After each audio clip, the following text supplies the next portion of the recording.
I recently came across a definition for poverty that challenged me really deeply, and I'd like to share it with you this evening. It comes from a guy by the name of Samuel Wells, and he was reflecting on his experience as a vicar. I don't know what a vicar is, but it sounds reflective, in Norwich, England. And Wells said, listen to this. Wells said, poverty is not primarily about money. Rather, he says, poverty is about having no idea about what to do next and or having no one with whom to do it. I can remember when I was living in a dumpster about 30 years ago. My future horizon was about 3 hours out. My world was as small as it possibly could be. I could not imagine a life that was different.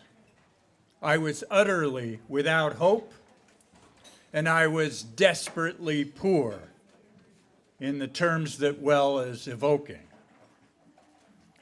I ask you to think of a time when you had no idea what to do next. I want you to think of a time when you had absolutely no sense of community. I want you to think about someone that you care for deeply may have felt this way.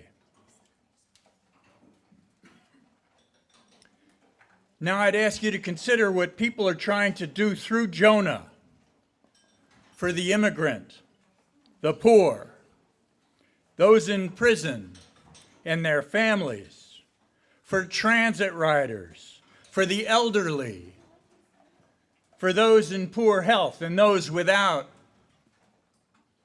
much of a future that they can imagine. I'd ask us to imagine together what a richer and blessed community would look like.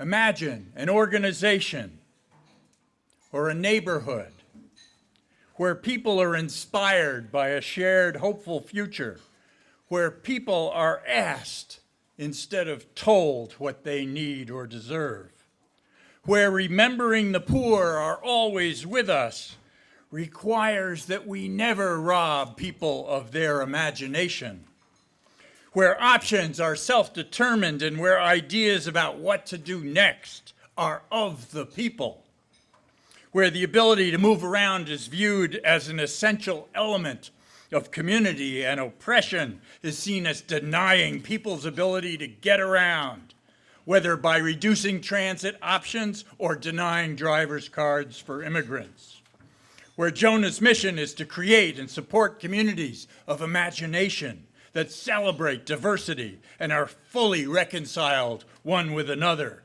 where tree hugging is highly esteemed as courageous, where community and faith leaders are neither on pedestals nor on chopping blocks, where faith communities inspire imagination.